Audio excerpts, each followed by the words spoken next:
Que le Seigneur vous bénisse. Shalom, peuple de Dieu. Partout où vous êtes et partout où vous nous suivez, que le Seigneur vous bénisse. C'est votre humble frère Élisée Moulenda. On va essayer un peu de partager sur la prière. On va essayer un peu de parler sur la prière. La prière, c'est un dialogue d'un chrétien avec son Dieu. La prière, c'est l'élévation de l'âme vers Dieu. La prière a plusieurs définitions. Mais j'avais tiré un peu mon petit sujet que j'ai intitulé « Comment puis-je vaincre ?» Sans plus attarder, nous allons lire dans la Bible, dans Matthieu chapitre 6, 26, verset 36 jusqu'à 41. Je lis au nom du Seigneur Jésus-Christ. À partir du verset 36, là-dessus, Jésus alla avec eux dans un lieu appelé Gethsémane et il dit aux disciples, « Asseyez-vous ici, pendant que je m'éloignerai pour prier. » Il prit avec lui Pierre et les deux fils de Zébédée, et il commença à éprouver et la tristesse des angoisses. Il leur dit alors, « Mon âme est triste jusqu'à la mort. Restez ici et veillez avec moi. » 39. Puis, ayant fait quelques pas en avant, il se jeta sur sa face et pria ainsi, « Mon Père, s'il est possible, que cette coupe s'éloigne de moi. Toutefois, non pas ce que je veux, mais ce que tu veux. » Et il vint vers les disciples qu'il trouva endormis. Et il dit à Pierre, « Vous n'avez donc pu veiller 1 heure avec moi. Veillez et priez, afin que vous ne tombiez pas dans la tentation. L'esprit est bien disposé, mais la chair est faible. » Jésus prend Pierre et les deux fils de Zébédée, aller prier dans la montagne. Il a laissé d'autres disciples. Et quand Jésus était de retour, il a trouvé les disciples endormis. Jésus leur avait dit, « Vous n'avez pas pu veiller avec moi, car pour vaincre la tentation, nous devons veiller et prier. » Jésus nous a donné la clé. Il nous a dit la clé pour vaincre la tentation. Nous devons veiller, nous devons prier. Si vous priez, si vous veillez, vous allez vaincre la tentation. Même pour vaincre dans la vie, nous devons rester dans la vie de la prière. Car il y a des choses qu'un chrétien peut faire. Il y a des choses, des techniques qu'un chrétien peut appliquer. La première des choses, un chrétien doit beaucoup lire la parole de Dieu, il doit beaucoup lire la Bible, lire les Écritures. Et la deuxième des choses, il doit beaucoup prier. La prière doit être notre vie de chaque jour. Nous devons prier chaque jour, chaque heure, pour ne pas tomber dans la tentation. Pour que la tentation ne vous prenne pas, vous devez rester dans la vie de la prière pour le vaincre. Alors, Matthieu nous a parlé de la prière. Jésus nous a parlé. Il nous a dit que pour vaincre la tentation, nous devons prier. Nous devons rester vraiment dans la prière de Dieu. À chaque fois, l'homme prie, cet homme-là ne va même pas beaucoup pécher. Parce qu'il est dans la présence de Dieu. La prière, c'est quelque chose de l'importance. Si les gens n'arrivent pas à saisir l'Esprit de Dieu, c'est parce qu'ils ne prient pas. Beaucoup de gens aujourd'hui n'arrivent pas à saisir l'Esprit de Dieu. La réponse est que ces gens-là ne prient pas. Or, pour réussir, pour vaincre, pour saisir l'Esprit de Dieu, nous devons rester dans la présence de Dieu. Nous devons vraiment être connectés avec Dieu. Et notre saint prophète nous a dit que la clé même pour réussir, la clé même pour vaincre, c'est la prière. Et il nous a encore dit que la prière, c'est la clé qui ouvre toute porte. C'est la prière. Avec la prière, tu peux ouvrir toutes les portes. Alors, pour saisir l'Esprit de Dieu, pour vaincre, pour réussir dans la vie, même dans la vie spirituelle tant que physiquement, nous devons rester dans la vie de la prière. Nous devons être connectés avec Dieu. Pour vaincre, comment puis-je vaincre? J'avais tiré plusieurs points sur comment puis-je vaincre, mais je vais parler de certains points aujourd'hui. Et d'autres points, on va en parler prochainement. Pour vaincre, nous devons tenir Dieu au mot. Tenir Dieu au mot dans la prière. Quand vous priez, il faut tenir Dieu au mot. Regardez, c'est comme ces trois Hébreux, Shadrach, Meshach et Abednego. Pour ceux qui ne connaissent pas l'histoire, c'était dans le Babylone. Le roi Nabuchodonosor avait pris l'idée, il avait construit la statue en or. Quand il a construit la statue en or, il a appelé tout le peuple. Il a dit tout le monde va se prosterner sur cette statue. Celui qui va refuser à se prosterner sur cette statue, on va le jeter dans la fournaise et il va mourir. Alors tout le monde se prosterna dans la statue. Et il y avait les trois Hébreux, Shadrach, Meshach et Abednego, qui ne voulaient pas vraiment se prosterner parce qu'ils croyaient vraiment à Dieu, à Dieu vivant.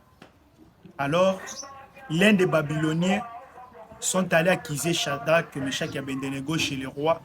Ils ont dit, mais roi, comment toi tu as mis les ordres, mais ces trois Hébreux ne veulent pas prosterner dans cette statue. Le roi dit, ah, les gens que j'ai confiés, le Babylone, pour gouverner, ne veulent pas obéir à mes ordres, va les appeler. Et les gardes sont allés le prendre, ils ont venu. Il a dit, mais vous ne voulez pas se prosterner comment? Va vite, allez se prosterner. Dans mes propres yeux, je vais voir. Si vous refusez, on va vous jeter dans la fournaise. Et les trois Hébreux, ils ont refusé à se prosterner. Ils ont dit, nous avons un Dieu qui est vivant. Et le roi s'est fâché. Il les a ligotés, il les a jetés dans la fournaise. La Bible dit que dans Daniel, on a allumé encore la fournaise 7 fois plus. On les a jetés, on les a même ligotés avant de les jeter. Et après, on les a jetés là-bas. Et ces trois Hébreux ont tenu Dieu au mot. Frère Branham me dit que si ces trois Hébreux ont pu vaincre, c'est parce qu'ils avaient tenu Dieu au mot. C'est pour cela aujourd'hui, moi aussi, je te dis, pour que tu puisses vaincre, tu dois tenir Dieu au mot. Tu dois arriver tu dois avoir la capacité de tenir Dieu au mot. Pour vaincre aujourd'hui, je te dis, mon frère, ma soeur, tu dois tenir Dieu au mot. Pour vaincre. Pour vaincre, comment puis-je vaincre? Je vais ajouter encore un autre point. Notre point est que pour vaincre, nous devons rester connectés à Dieu. Nous devons rester en connexion avec Dieu. Nous devons rester attachés avec Dieu. Je vais vous donner quelques exemples. Écoutez un peu cette analogie. C'est très simple. Quand Dieu a voulu créer les arbres, il a premièrement créé la terre. Lorsque Dieu a voulu créer les poissons, il a premièrement créé les eaux. Et quand cela est arrivé autour de l'homme, Dieu a dit, faisons l'homme à notre image, selon notre ressemblance. Et Dieu a créé l'homme. C'est dans Genèse. Alors, écoutez encore. Si vous retirez un arbre du sol, il va mourir. Si vous retirez un poisson de la mer, il va aussi mourir. C'est de la même chose aussi avec nous les hommes. Si vous retirez l'homme de Dieu, cet homme-là va mourir. Lorsqu'un homme est retiré de Dieu, il va aussi mourir. Pour avoir la vie, pour rester dans la vie, il faut être connecté avec Dieu. Pour vaincre, il faut rester connecté à Dieu. Alors, comment être connecté avec Dieu? Comment rester en contact avec Dieu? Pour rester en contact avec Dieu, nous devons avoir la vie de la prière. Car la prière, c'est le dialogue entre un homme avec Dieu. C'est la seule façon d'être même agréable devant Dieu. C'est la seule façon où Dieu peut vous écouter. Vous devez prier pour être en contact avec Dieu. Alors, pour vaincre, nous devons rester connectés avec Dieu dans la prière. Moyen de la prière, c'est là qu'on reçoit des choses. Par la prière, tu peux même être changé, ta vie peut être changée par la prière. Donc, aujourd'hui, le conseil que je peux vous donner est que nous devons rester dans la vie de la prière. La prière est très importante dans la vie de chaque chrétien, de chaque frère, chaque sœur. Peu importe votre confession, mais nous tous, c'est notre absolu, c'est le Seigneur Jésus-Christ. Lui, le maître des temps et des circonstances, nous a dit que pour vaincre la tentation, nous devons avoir la vie de la prière. Nous devons rester dans la prière. Si tu es dans la vie de la prière, tu jeûnes, tu pries, tu veilles, même le diable ne va même pas entrer dans votre vie. Donc, quand vous priez, la prière, c'est comme une bombe à retardement. Donc, tu peux prier aujourd'hui, tu vois que tu n'as rien fait. Tu peux prier aujourd'hui, tu vois comme s'il n'y a rien.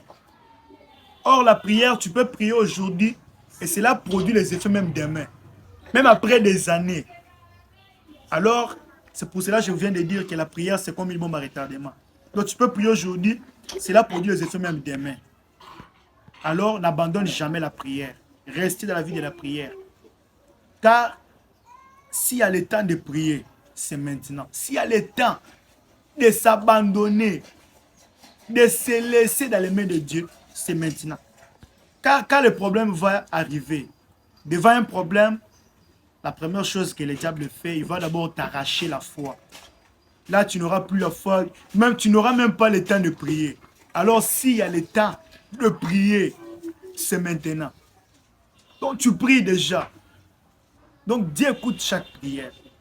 Donc, Dieu n'abandonne jamais les prières.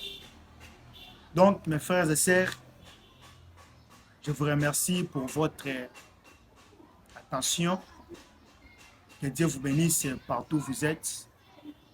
On se retrouve dans de prochaines vidéos. On va juste parler de Dieu, de la parole de Dieu. On va commencer à partager ensemble avec vous sur la parole de Dieu. Et je crois que les gens seront bénis. Les gens seront bénis avec cette idée, cette initiative. Que le Seigneur vous bénisse. Qu'il vous accompagne partout où vous êtes et qu'il vous console. S'il y a les gens qui sont malades, que Dieu puisse les guérir. Je vous salue. Restez branchés toujours dans notre chaîne. N'oubliez pas de vous abonner. N'oubliez pas de commenter, d'aimer, de partager. Cela va nous encourager de pouvoir évangéliser. Car Jésus nous avait dit, allez partout dans le monde évangéliser. Vous allez évangéliser partout, dans toute façon. Donc, c'est une autre façon d'évangéliser. Alors, n'hésitez pas de vous abonner, surtout, abonnez-vous dans votre chaîne, partagez, et Dieu va vous bénir. Que le Seigneur